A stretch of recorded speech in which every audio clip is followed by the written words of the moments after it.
Welcome to English and Grow. Today's topic is the parasites. Let me challenge you. Do you know these words? Do you know what a mistletoe is? Do you know a tapeworm? Do you know gaslighting? Do you know a leech or a tick? Let's learn these. Let's first start with this one. So, this tiny parasite is called a tick, and maybe you have had it on your skin. Like if you walk in the forest, they might crawl onto your skin and they start sucking you. Unfortunately, these little parasites, they might be infected and they might actually pass on a disease. And it might be, for example, the infamous Lyme disease. Let's move on to this one. So this is a leech. There are many types. Approximately, they might be around 20 centimeters, but you might also have a gigantic one, like half a meter. And as you can see, they attach themselves to your skin and they will start sucking your blood. Believe it or not, but leeches, they have been used in medicine from ancient times, and leeches were used to treat illnesses such as mental diseases or a cough. Well, if I had that on my skin, I would definitely start freaking out. I don't know how about you, but I prefer to do without such a treatment. Let's move on to this one.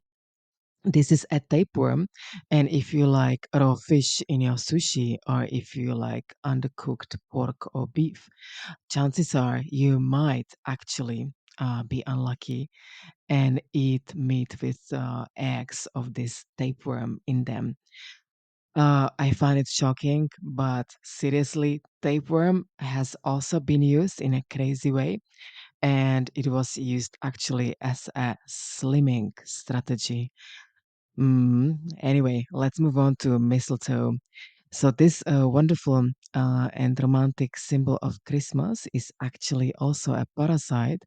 And if you happen to be an owner of your garden, maybe have experience with this. It starts as a tiny little ball of mistletoe on one tree, and then it actually spreads to all other trees around, and the trees eventually they might end up dying. So mistletoe has also been used in medicine. It has been important for Celtic culture for the Druids, but it is also a parasite. Let's move on to human parasites. So, for me, this is connected with manipulation, which might also be referred to by this word that's called gaslighting. So, what do manipulators do? They always accuse the victim. That means they use this pointing finger and they say that you are to blame. That means you are the only one responsible for whatever happened. So they victimize the victim, they victimize the person they choose to bully, and they live in denial. They deny their own responsibility for what is happening or for what has happened. If you deny something, if you live in denial, that means you are ignorant deliberately, intentionally of what is going on for specific reasons, obviously, because you want to avoid responsibility. Now, the victim and the bully, they enter a vicious circle, and it's really hard to get rid of it. It's really hard to step aside and start to see the situation objectively. Objectively, for the victim, it's almost impossible. So, what the victim goes through is long, maybe endless. Hopefully, they will get all of them, they will get out of this vicious circle, but there is a long phase of despair and self denial. Despair means that you are desperate and you don't see a way out of your situation.